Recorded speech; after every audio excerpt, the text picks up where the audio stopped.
She's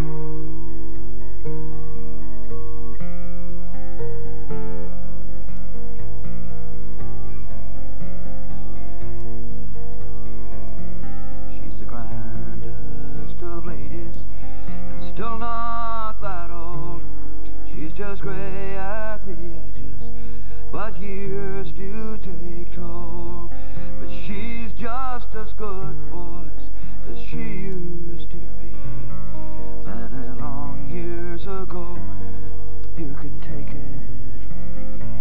And her stride's got that rhythm so dark and so bold, it's like primitive thunder, 7 centuries rolled. And lots of good riders, lots of good men who have stood up beside her, would stand up, they would stand up again.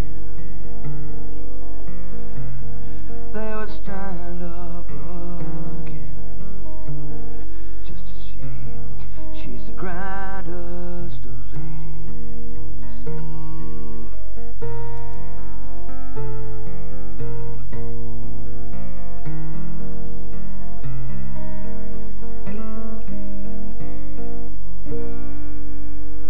Hello, I'm Ingrid Fraser. For hundreds of years, traditional music flourished in the bays and inlets that serrate our coast. Settlers from England, Ireland, Scotland and France carried their old songs across the sea. These immigrants composed new music that reflected life in their chosen land. The mid-part of this century saw the rise of rock and roll and country. For most young urban Newfoundlanders, traditional tunes belonged to their parents. They worshipped John Lennon, not John White. And they didn't even know about the rich musical heritage that existed here. Tonight, on the conclusion of our story of Newfoundland music, a group of young people go back to the Bay, rediscover songs as ancient, wild, and beautiful as this land, and take them to the world stage.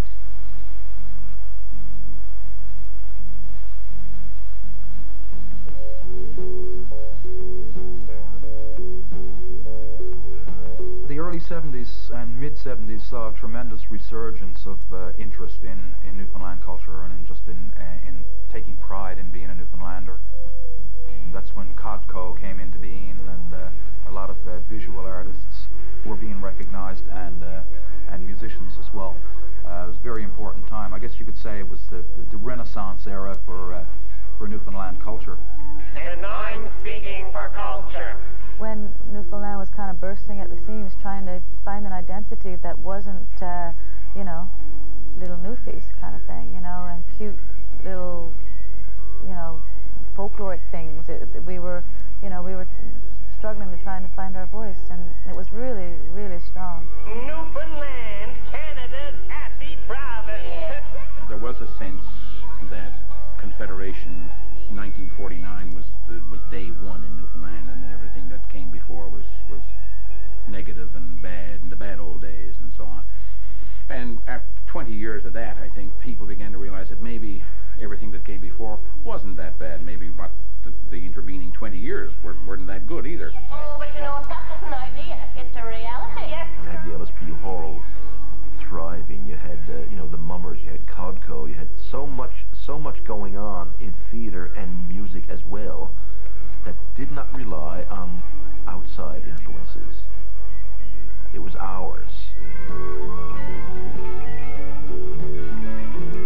There was a vibe, there was a sense, it seemed to me there was an intellectual underground that was just, you know, really coming up to the surface, and it was exciting, it was strong, it was, you know, really heady times.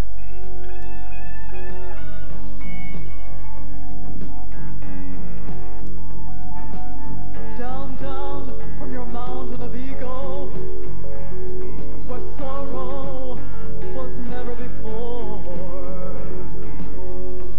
During the Cultural Renaissance, a group of young urban musicians were rethinking their place in Canada and the world. They were searching for a way to express who they were and where they came from. Two seminal figures, both obsessed with Newfoundland culture, led the way. Neil Murray was a Rhodes Scholar and journalist. He had an eclectic collection of international music. Neil encouraged musicians to perform Newfoundland folk songs, and he introduced a young audience to traditional music through his radio show, Jig's Dinner. Noel Dinn was a musician. He would go on to form the trad rock band Figgy Duff. Noel was a real corner boy, townie, and hadn't really ever experienced Newfoundland music, you know, by living in a community where it went on, kind of thing. So we all became friends, and various kinds of bands sprang up. The Philadelphia Cream Cheese Band was essentially a rhythm and blues band. Laverne Squires would come out for certain gigs, and she started doing folk songs, and amongst those folk songs were some Newfoundland folk songs.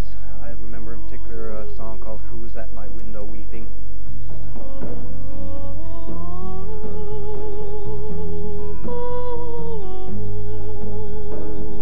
Laverne Squires learned some traditional songs from private music teachers and at high school in St. John's. In the mid-60s, Neil Murray introduced her to the great folk song collections. That's when her passion for traditional music blossomed. I was studying music with Eileen Stanbury at the time, and I met Neil Murray, and he had this gorgeous array of books, you know, and music galore, and he wanted me to sing them. I liked the poetry, say, first. Then I said, well, if the poetry is there, the melody's got to be gorgeous. And it was. 'Twas on one day and a high holiday, the high day in the year, Lord Daniel himself, he went to church, some holy words to hear, some holy words to hear. Noel Dinn hadn't realized traditional Newfoundland ballads existed until he heard Laverne Squires sing some. And when Laverne introduced Noel to Neil Murray, a relationship grew that was to give birth to an all-consuming mission. Neil always had a total fascination with anything Newfoundland and was a real nationalist, and had he'd known a lot of the Newfoundland song collections and so on that had gone on. We hadn't really seen them at this point because no one sort of brought that kind of stuff up in school or anything. So I remember Neil showing us all the Maud Carplet collection, the Peacock collection, and the Greenleaf and Mansfield collection, looking at the songs from there. Not to mention that he spent every cent he had getting Figgy Duff off the ground. I have a distinct memory of being out at Neil's house out in Murray's Pond one night, probably sometime in 1969. And Noel must have been there, Laverne was probably there. He played this record for us. It was a Fairport Convention album called Legion Leaf. A holiday, and the first month of the year, Lord Daniel's wife came into the church, the gospel for to hear. Hearing Fairport really was quite an eye-opener. It became a model, a blueprint, like, okay, so that's how you can do these songs. That's how you can be a rock and roll band and play traditional folk songs. I would suspect that the seed was planted right then and there that became Figgy Duff and everything that ensued.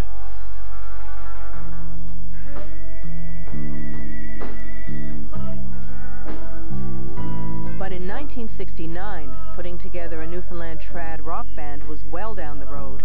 The Philadelphia Cream Cheese Band split up, and Noel and Laverne formed the psychedelic group Land of Mordor. Then came Lukey's Boat. They were considered an acid rock band, but they managed to throw a few Newfoundland folk songs into their repertoire. Then, on the eve of signing a recording contract in England, personal problems tore Lukey's Boat apart.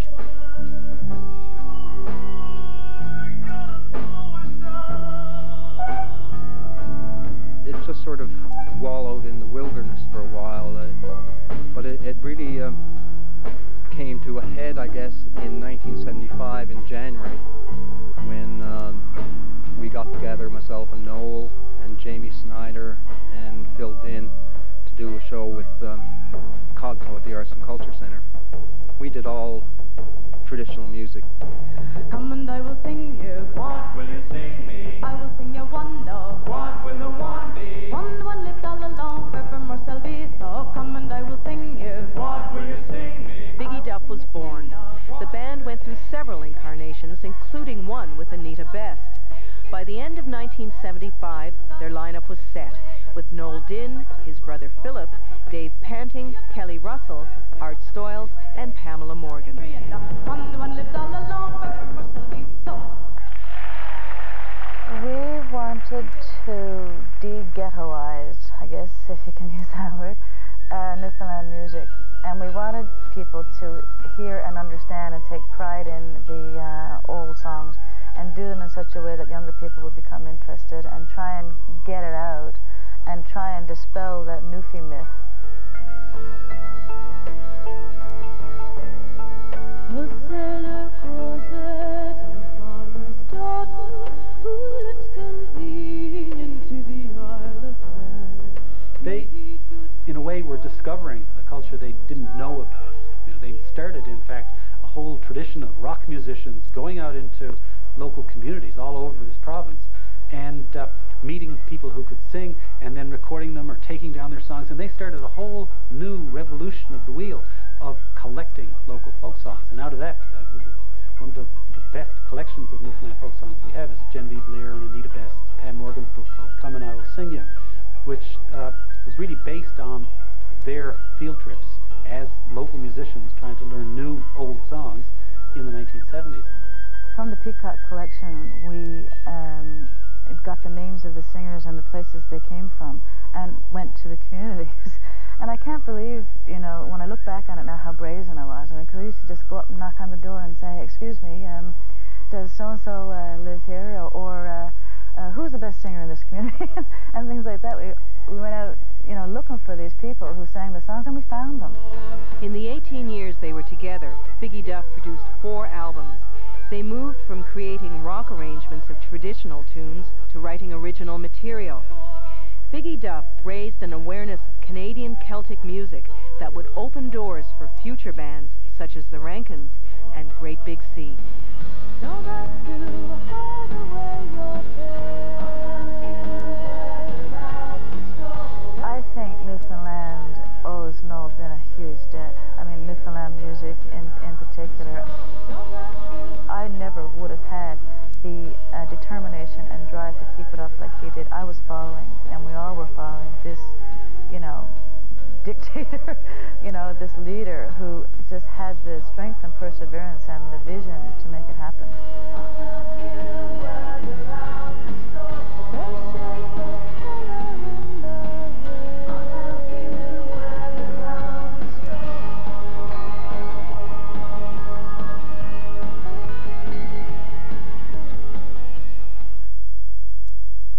Welcome to My Mailboxes, etc. This is a full-service copy center. Need thousands of copies? No problem. We do it all, from start to finish. All you have to do is drop it off here. We'll take care of the rest. Say you have a big proposal. We'll color copy it, bind it, and you're on your way. Presentations, calendars, brochures, menus, we'll even laminate, all with a personal touch.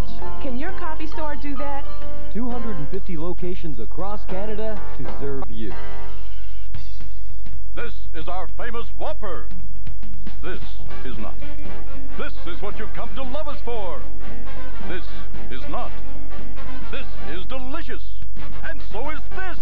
Try our new spicy chicken sandwich. Peppered marinated spicy chicken. Crisp home-style coating. Fresh lettuce and tomatoes. Zesty mayo on a sesame bun. And unlike this, it's only around for a limited time. When you have it your way, Canada, it just tastes better. How would it feel to win $1 million? Well, on Mother's Day 2000, your dreams could come true. The $1 million draw is back. There's no better way to make Mom happy. A chance to win $1 million. Get your ticket today. The draw takes place May 14th, Mother's Day. $1 million could be yours. Call today. HealthQuest Personal Healthcare Notebook. Quality of sleep is is important to your personal wellness. There are many changes in head and neck positions as you sleep. If your head and neck are not properly aligned and supported during sleep, you may experience neck pain, stiffness, and morning headaches. Proper selection of a pillow can reduce pain and improve quality of sleep. The professionally trained staff at HealthQuest can assist you in finding orthopedic products that can improve your comfort throughout the day and while you sleep. HealthQuest, improving your health and lifestyle. Discover the best value on the road. The 2000 Hyundai Sonata GL with powerful 4-cylinder engine, automatic transmission, air conditioning, cruise control, power windows, locks, mirrors, and more. This beautiful sedan can be yours right now at Capital Hyundai for an amazing $199 bi-weekly tax included. And as always, with every new Hyundai, all you pay for is tires, gas, and windshield washer fluid. Come in and take the free ride at Capital Hyundai, where driving is believing. I told my teenager the facts of life and death. I said the #1 killer of teens today is car crashes, collisions, bad driving. So I'm giving you Young Drivers of Canada, the most demanding driving course in North America. They teach you risk perception, emergency braking, the secrets of collision avoidance. And you know, it was just what he wanted. You've got a wonderful life ahead, but you've got to get there alive. Young Drivers of Canada, that's what parents are for. Driver suspension point reduction programs available.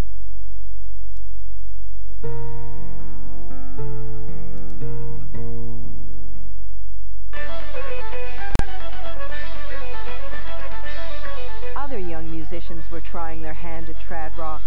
Tommy Sexton fronted a Fairport Convention cover band called Rakish Paddy, and there was the savage sound of Red Island.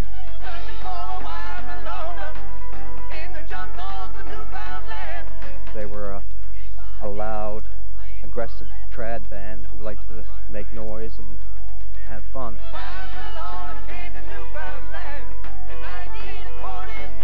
Red Island had a solid following in St. John's, but once they crossed the overpass, it was a different story.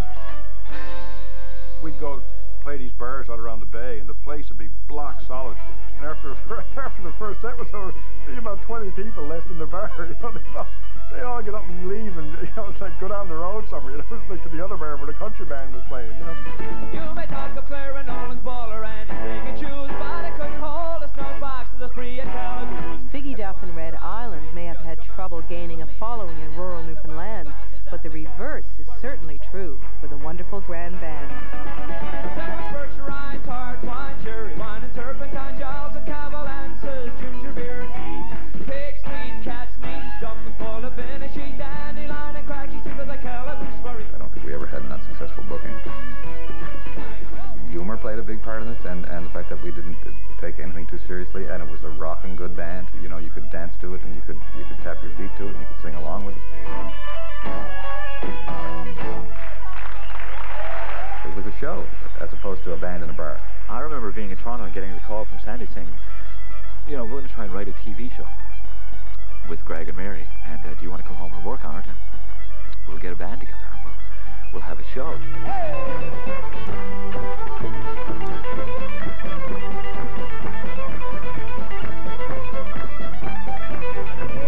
The Root Cellar was a kind of mythical bar or club run by Mr. and Mrs. Budgell, Greg Malone and Mary Walsh. We were the house band for the TV shows, and for the duration of that show, we were dubbed the Wonderful Grand Band.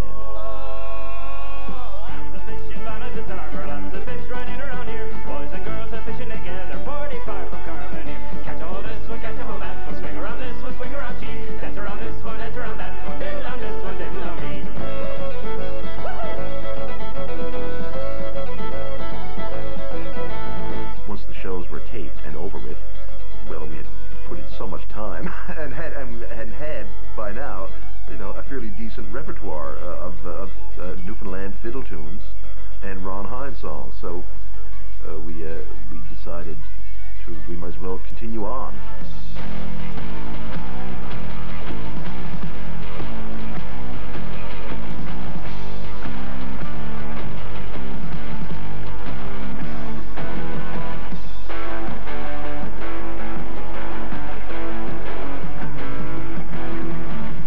In the second year, our ratings were in the neighborhood of 235,000 viewers a week.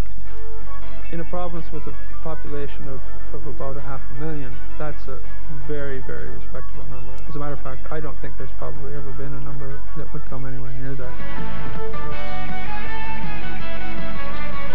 Well, I mean, we were lucky to grow up in a period when the wonderful Grand Band, to give them all the credit that's due, was on TV, and they were playing Newfoundland music in a really commercial form, you know, that stood up with the Troopers and April Wines that were being played on the radio stations.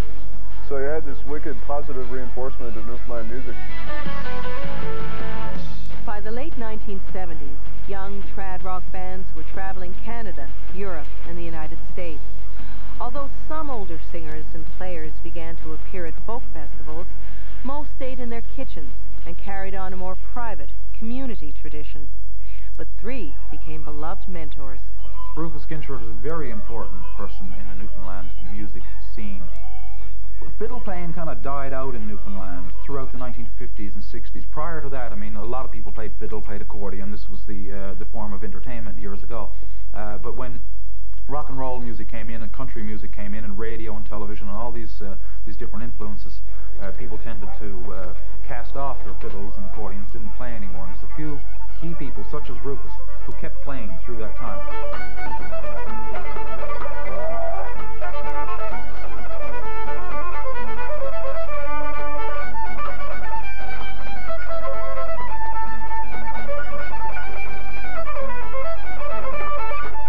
Younger people like myself, you know, around about 1975 or so, who were interested in learning the Newfoundland music. Well, who could you learn it from?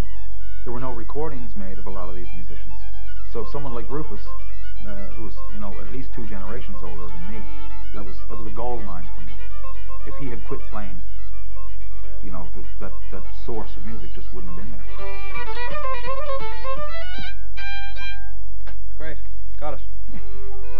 Well, sir, I know his tunes is over 100 years old. If I only played them, I learned them from my uncles, my old uncles, you know. They could play the violin. See, old Uncle John Peter Payne used to play the violin, and that's where I learned his tunes. And he learned them from his old uncles, now. But that goes back a long way, sir. I don't know how far back past 100 years, but a good ways.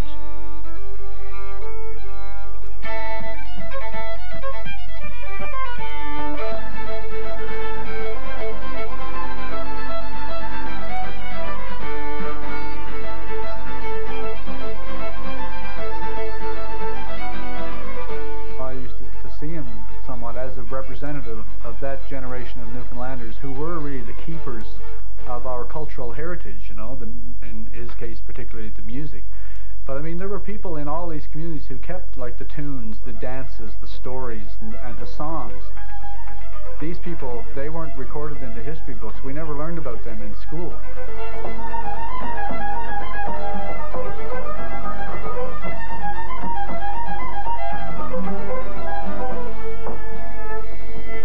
Emile Benoit was the other great influence for me, and he, completely different than Rufus. His repertoire tunes was entirely different. Emile composed a lot of his own music. Also a man who loved a lot of fun and loved to play music and entertain people.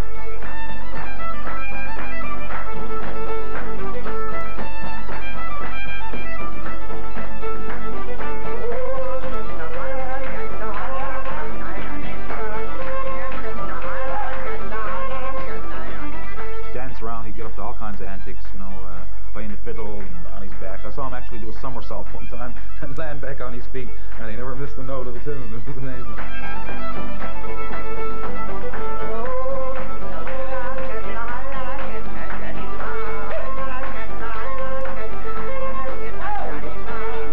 I just loved his spirit. It was absolutely infectious. You couldn't be in his company without catching some of the joy.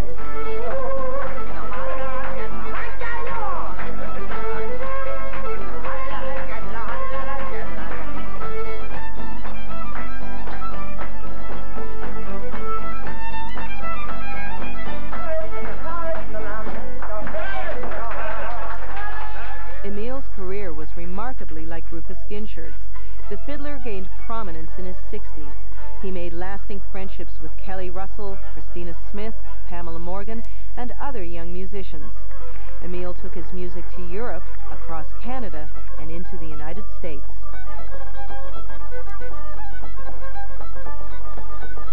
Emile's such a showman, and that whole connection between the French culture here and the French culture there was, for Emile, it was just like being home. It was you know, so close to what he'd grown up with and the kind of situation he'd play in on the Fort Peninsula, that it was really a trip, and people loved him there. They just, you know, identified with him right away. He had friends, and you know, we couldn't get him out of there.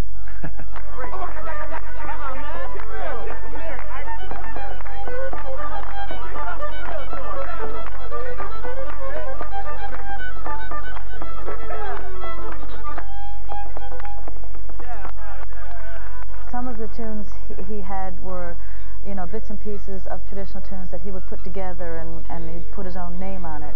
But there were other tunes that I've never heard anything like it anywhere, wherever they came from. Just the music in the man was incredible.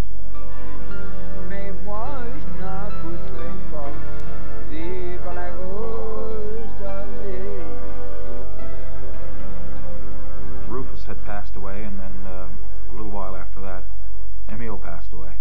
And I remember Minnie White saying to me, I'm the next one in line, you know. And I think what she really meant, not so much that she was going to be the next one to die, but that it was Emile and Rufus were icons, had become almost legends in their own time in Newfoundland as instrumental performers. And so had Minnie.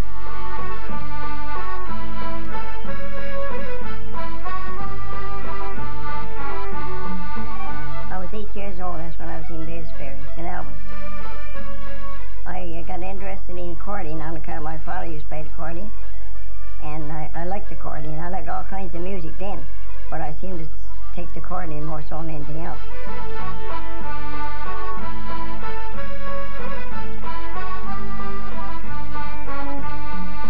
I didn't think I could play very good, but they asked me to go to a club that started down there called the Starlight Lounge. One Sunday. I went down that Sunday, and I will guarantee you I never so sorry in all my life. Going down for a few people was going to be there, and there was about 300 blocked the place, and here I never got on the bandstand before. I had to face it, and you can picture what I felt like. I had my stomach full of butterflies.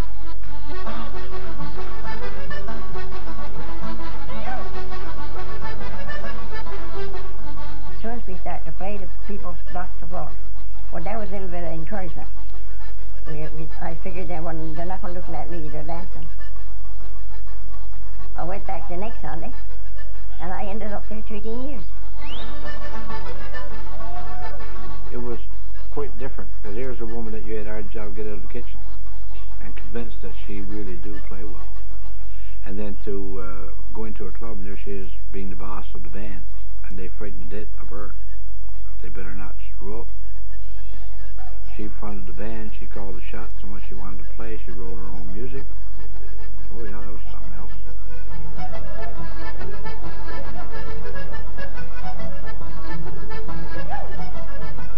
There used to be always a joke, you know, what's the definition of a gentleman? A fellow who can play accordion but one. You know, what's the difference between a button accordion and a piano accordion? Piano accordion burn longer. These sort of things, right? Well, Minnie White, I think, and Fromage and them, took the stigma away now. I think she put some recognition back into accordion players, some respectability back into accordion players. I often said, there's accordion players in Newfoundland, women, plays behind the doors. If they got out, they'd probably do the same as I done. Once you make up your mind to go, because I know it got to be a good new accordion players. Got to be some women out there. And they're not showing up, see? But I was brave enough to see if I can go.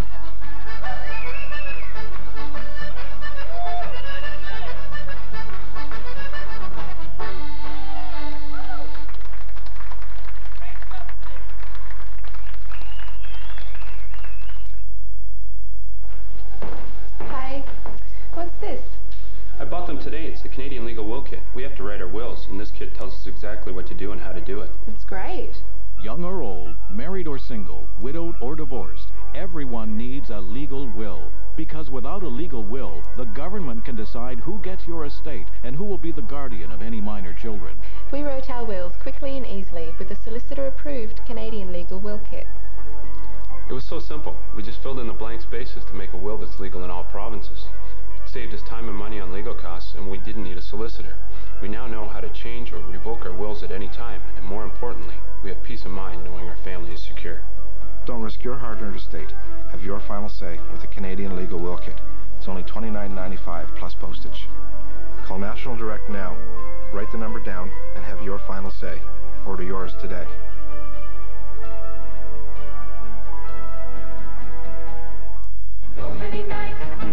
Presenting in concert, Etc. 14, featuring the Mount Pearl Show Choir.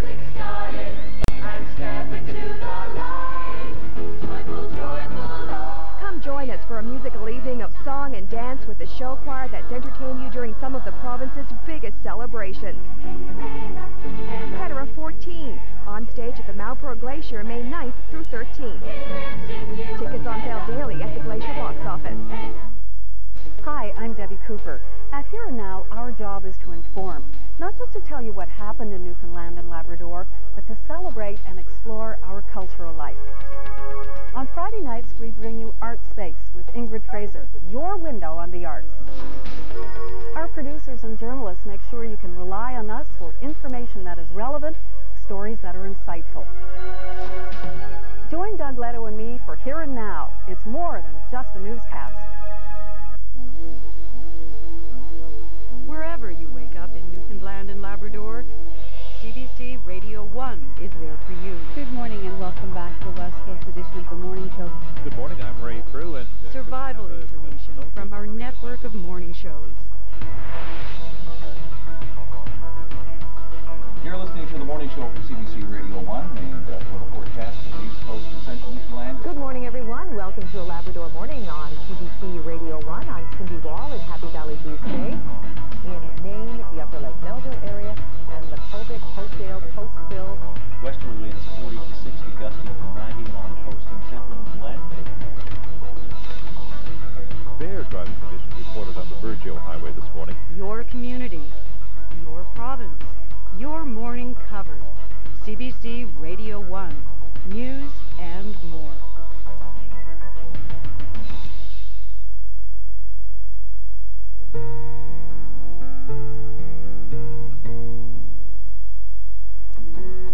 You may talk a Clarenolan's ball or anything you choose, but I couldn't hold a snuff box to the spree at Kelligrews.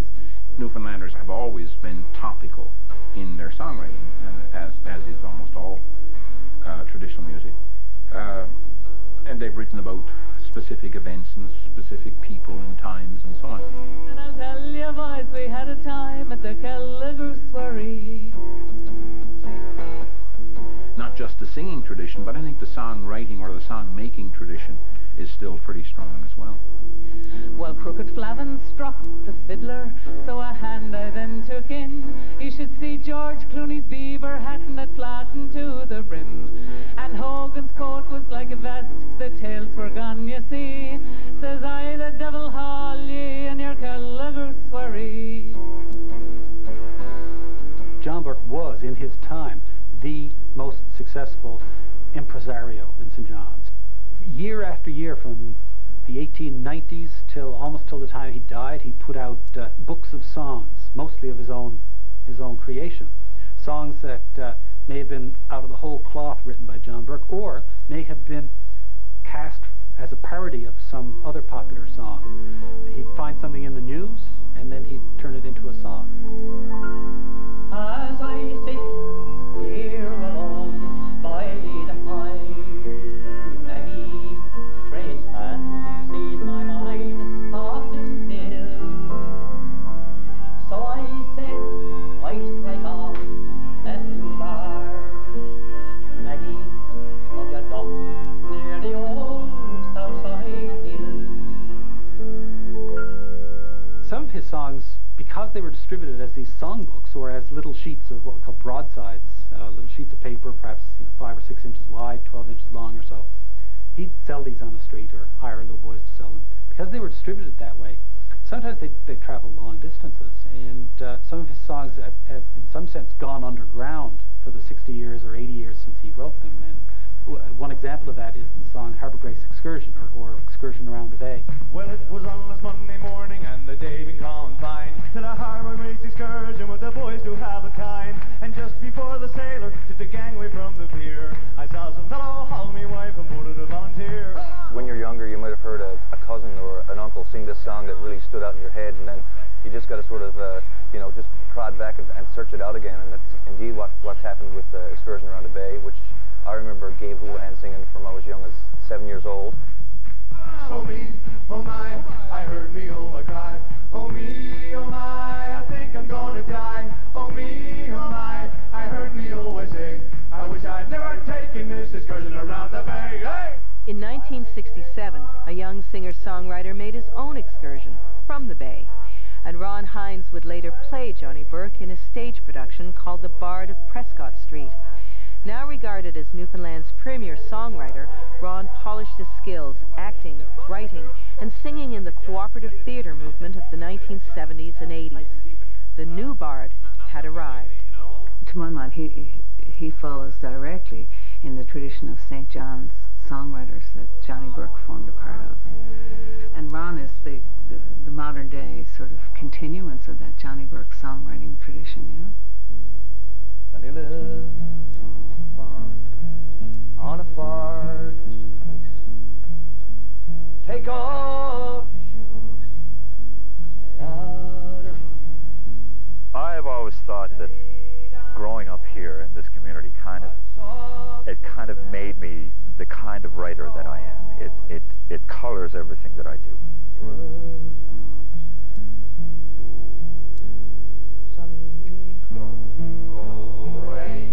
And you spend years and years and years thinking about it. I'm going to be a songwriter in the music business, and everybody thinks, well, how the hell are you ever going to do that? You grow up in little tiny communities like this. Those kinds of things seem so remote. They seem so impossible. Silence goes on, I'm feeling so tired. Some of Ron's songs are already traditional Newfoundland music. You know, I think they've been absorbed into not only Newfoundland culture, but in cultures all over the world. It's a phenomenon, if you ask me. Sonny's dream has traveled across cultural and linguistic boundaries. The Irish claim it as their own, and it's been translated and sung by the Portuguese. And although Ron Hines typically writes narrative, not topical songs, the tragic sinking of the Ocean Ranger in 1982 inspired Atlantic Blue.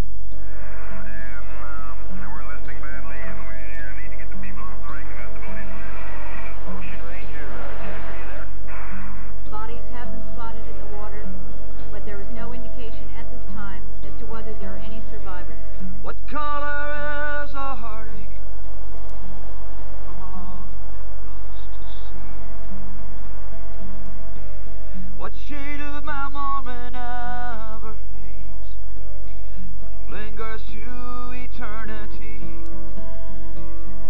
How dark is the light of day? The sleepless eyes of mine survey. Is that you? My heart is as cold as you. It was kind of a day like that day. It was pretty bad, pretty stormy, pretty dark day. And it just all came back to me really early in the morning, and I spent the day at the table writing that lyric. And couldn't sing it for the longest time, couldn't get through it. It's just, it had a really emotional effect on me, you know. But that's always a great breakthrough for me, just to be able to, like, get past that, you know. Be able to just, like, write about all that stuff. Because I carried it around, like most people, for years and years, the shock of that, right? A big moment in the history of Newfoundland. The loss of the Ranger. All those lives.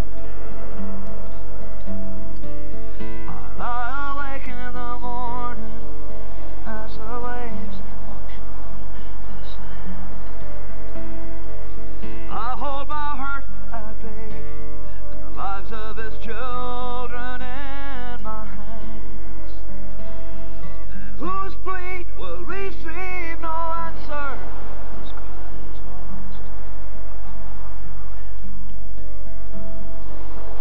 whose voice so familiar whispers my name as the night comes in, whose wish never fails to find a vacant heart on Valentine's.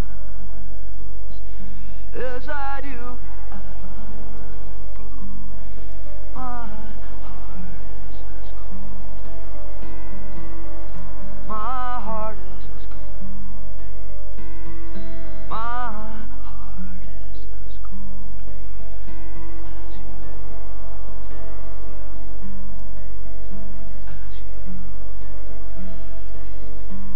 There's a quote from Lady Hope Simpson. She said, you know, Newfoundlanders are the only people who had to be chained to heaven because they always want to be going back to their island. As you.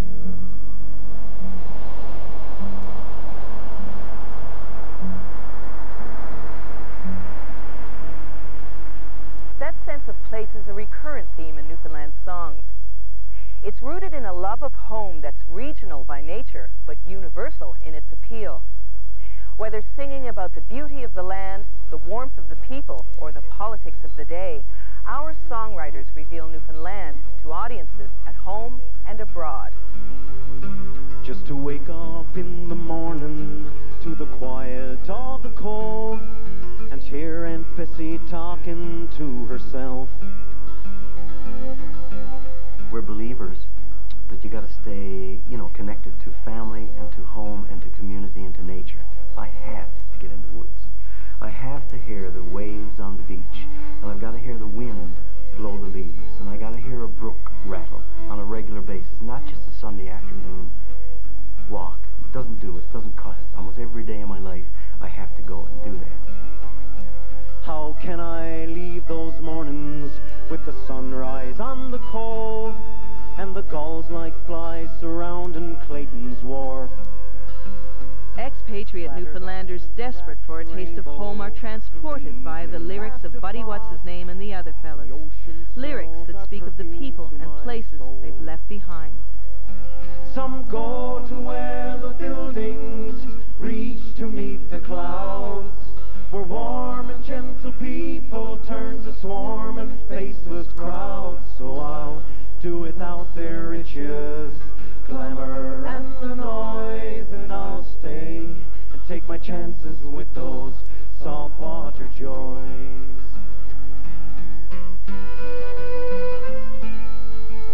If we're not here, if we're not in Newfoundland, we can't write about what we see, and we can't hear the stories, and we can't talk to the people, and we can't learn the songs from here. If we're going to do original material, we're going to do it in a traditional type way, then we're going to write about the things that we care about, things that we know about, which is, of course, our people and our place. And that's what we did. In 1915, on the 10th day of June, at Burke's Wharf, the Marion lay. In the late 1970s, Bud Davidge and Sim Savory formed Simini. The duet from the South Coast became extremely popular. Their Saltwater Cowboys album sold over 70,000 copies, and musicians flocked to their recording studio in Valorum, looking for that Simini sound. On the quay, were rumored to say she'd never be heard from again. Whenever you're talking about your own culture, your own people, your own place, your own language, your own humor, you've got a pretty broad fabric there to draw from. 'Cause I've seen the mountain, and I've seen the sea. The voices of the old trappers can be heard in the music of Cartwright's Harry Martin, who draws inspiration from the history and the wilds of Labrador.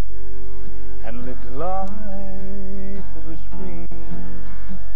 The fact that I left Labrador helped to give me that feeling of what I had, something that we, I think, all too often take for granted. The songs are there behind every tree and every rock. It's just a matter of putting it on paper. It's not difficult to write a song about the big land. Where the wild birds are flying, and the caribou roam. Many places I've rambled, but this is my home.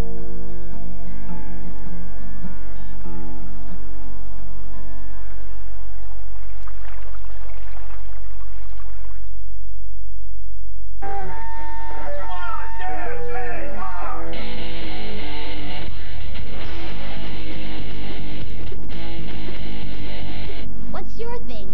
Bugs. Everybody's gotta have a thing. My thing's sound effects. Here's a T-Rex.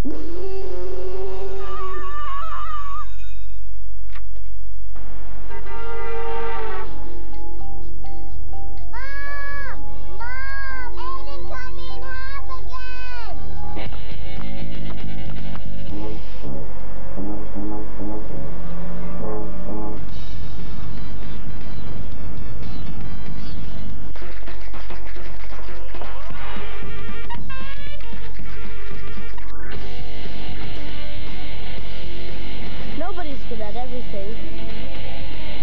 But everybody's good at something. What's your thing? Just waiting for one phone call back and then we should be able to go out and shoot. Sounds good. Hello, I'm Debbie Cooper. At Here and Now, our job is to inform, not just to tell you what happened in Newfoundland and Labrador, but to get right to the heart of the matter. Explain, interpret, why it's important, why you should care. Our producers and journalists make sure you can rely on us for news that is relevant, stories that are insightful. Join Doug Leto and me for Here and Now. It's more than just a newscast. The Fisheries broadcast is about people making a living in their communities. It's about business people competing in a high-stakes global marketplace. We bring you the people and the issues that shape the fishing industry in Newfoundland and Labrador. We're on the move throughout the province, bringing you the stories you won't hear anywhere else. Good evening and welcome to the Fisheries broadcast on CBC Radio 1 in Newfoundland and Labrador. When I first started in the entertainment business, I never could have known where my career would take me. And when the Shriners opened their first hospital for children, they never imagined that it would evolve into a network of 22 of the world's finest children's hospitals. The Shriners offer expert medical care to kids, and there's a Shriners hospital helping kids from this area. If you know a child with orthopedic problems or severe burns that they could help, call this number for more information. Shriners, building a better tomorrow for kids.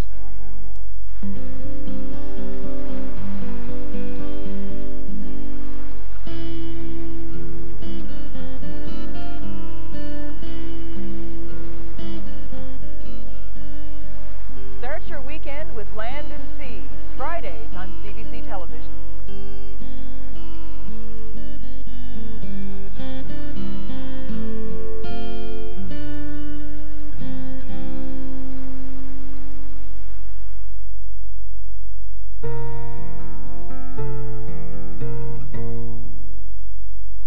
They sailed out from St. Leonard's and out from Toulouse.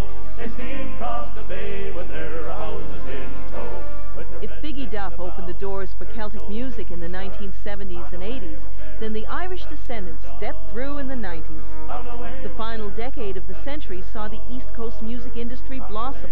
The Descendants led the Newfoundland Parade.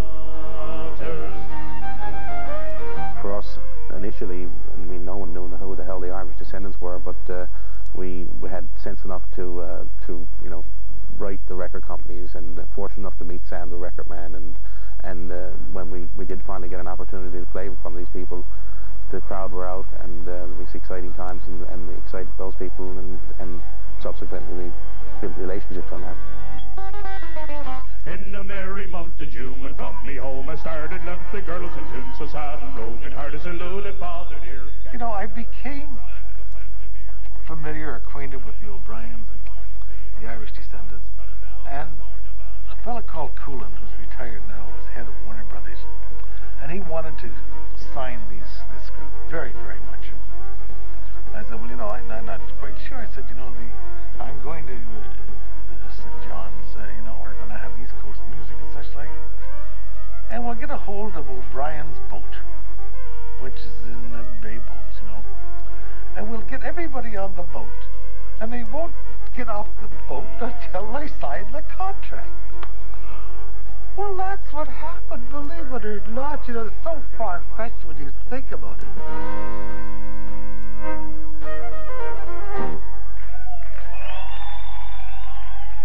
But that was the first time that an artist from Newfoundland had been signed by a multinational company.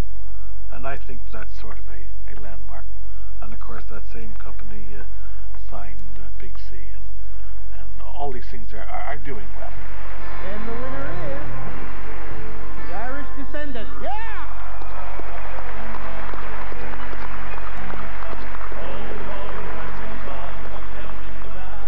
For us, things like these Coast Music Awards aside, are great. It's wonderful to win them, but that sort of thing is a very important tool for anybody who's building a career in the music business.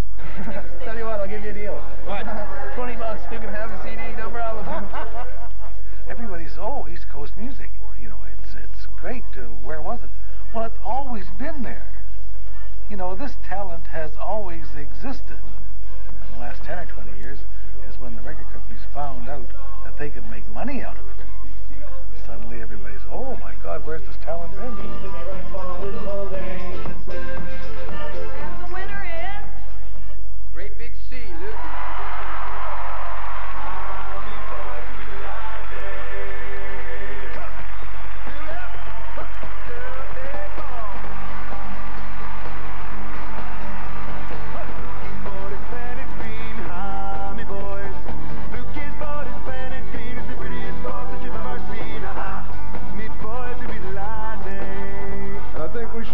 Something really amazing about a music scene where a 100-year-old song from Buena Vista Bay can become the video of the year.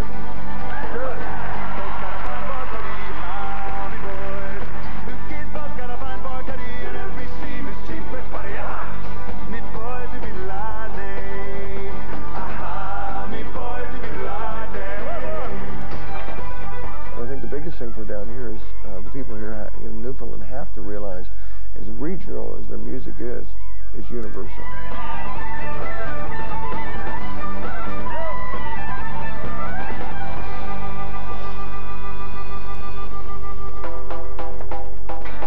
If you just look around, Newfoundland is the people and the rocks and the trees that are here, and you know, as long as there's rocks and trees and people here, there's going to be songs.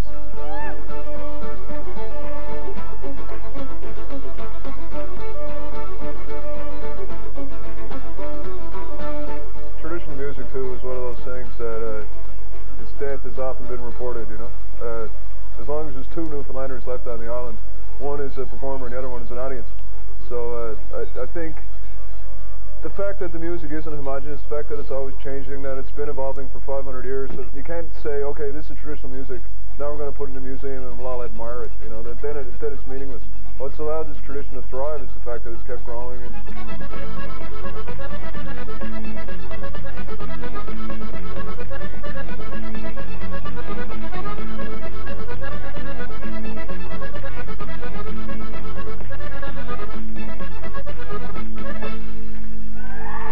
To think even that, you know, people will be singing Excursion Around the Bay or Lucas Boat or whatever 2 or 3 generations after we're gone, and we had something to do with, you know, preserving this little slice of Newfoundland folklore, and that's great.